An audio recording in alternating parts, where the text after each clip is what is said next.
Frères et sœurs, cette page d'évangile que nous venons d'entendre, c'est ce que le Seigneur veut réaliser encore aujourd'hui parmi nous. Le soir de la résurrection du Seigneur, ou un des dimanches qui suit, Jésus apparaît au milieu de ses disciples alors qu'ils sont dans une salle où les portes sont verrouillées. Parfois notre cœur, nous aussi, est verrouillé. Et voilà que Jésus arrive dans cette pièce. Il entre, il arrive, il apparaît, et il était là au milieu de ses disciples. Et de la même manière, Jésus veut entrer dans nos vies, dans nos cœurs.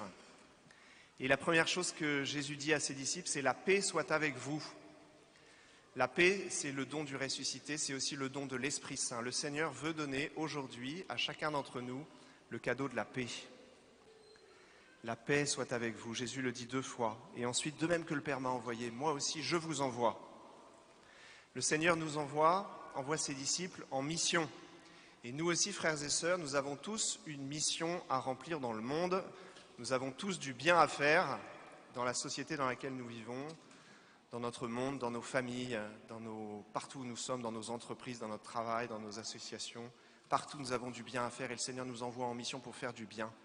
Et en même temps, il sait bien que nous sommes pauvres, fragiles, chacun de nous, faibles à bien des égards. Et il veut marcher à nos côtés. Il nous dit « Recevez l'Esprit Saint, je vous donne une force qui va vous accompagner, qui va être avec vous. Je serai avec vous pour faire du bien. N'ayez pas peur de votre faiblesse et si vous êtes faible, eh bien demandez pardon pour vos faiblesses et je vous relèverai. Et vous ferez du bien et je serai à vos côtés. » Voilà ce que le Seigneur veut faire aujourd'hui, nous donner son Esprit Saint. Et Jésus souffle sur ses disciples, il souffla sur eux et il leur dit « Recevez l'Esprit Saint ». Alors cet Esprit Saint, eh bien c'est le cadeau que Dieu veut faire à chacun de nous aujourd'hui dans cette Église. Mais il nous revient à nous d'ouvrir notre cœur et de demander au Seigneur de nous donner ce dont nous avons besoin, de nous donner cet Esprit Saint, cet esprit d'amour. Le curé d'Ars avait une belle image pour parler de l'Esprit Saint. Il dit « L'Esprit Saint, c'est un peu comme une eau qui vient imbiber une éponge mouillée. » Voilà, parfois, nous, nos vies, nos cœurs, on est un petit peu comme des éponges un peu sèches. Et l'Esprit Saint, c'est l'amour de Dieu qui vient imbiber l'éponge pour qu'elle se déploie à sa véritable dimension. Il dit « Prenez un caillou dans une main, prenez une éponge humide dans l'autre. Si vous pressez sur le caillou, vous n'obtiendrez rien. Si vous pressez sur l'éponge humide, mouillée, vous aurez de l'eau. » Voilà, donc nous devons être nous-mêmes comme imbibés d'Esprit Saint dans toute notre vie. Le récit de la Pentecôte que nous avons entendu en première lecture nous rappelle qu'il y a quelque chose à demander ensemble. Les apôtres, après l'Ascension, se réunissaient avec la Vierge Marie pour attendre l'Esprit Saint, prier l'Esprit Saint.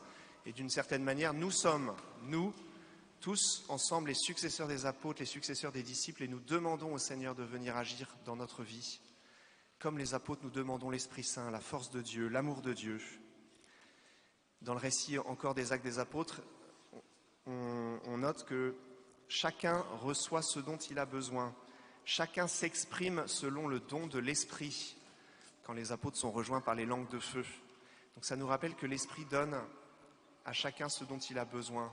Nous avons tous à demander quelque chose de singulier. Et puis cet esprit qui est donné, il se manifeste sous forme de langues de feu. Des langues de feu, c'est une image. Et en même temps, c'est intéressant parce que la langue, ça sert à parler. Et ça nous rappelle que une des manières dont nous pouvons faire le bien autour de nous, c'est dans nos paroles. Nous pouvons avoir des paroles bonnes, constructives, apaisantes. C'est ce que nous sommes appelés à vivre aussi et à demander. La parole de feu des apôtres, après la Pentecôte, va susciter l'émerveillement, la stupéfaction. Les gens vont s'ouvrir à l'amour, à la charité de Dieu. Alors peut-être pour terminer, nous pouvons chacun les uns et les autres demander, prier pour nous, prier pour recevoir l'Esprit Saint et peut-être prier pour notre voisin. Vous savez que les apôtres étaient réunis ensemble pour prier et peut-être que nous pouvons aussi demander les uns pour les autres, les uns par les autres, chacun ce dont nous avons besoin.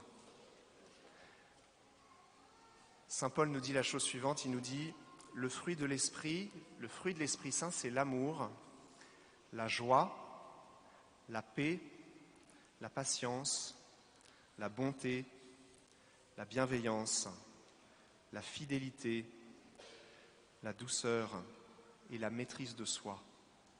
Alors bien des fois, nous voyons que nous avons besoin des fruits de l'Esprit.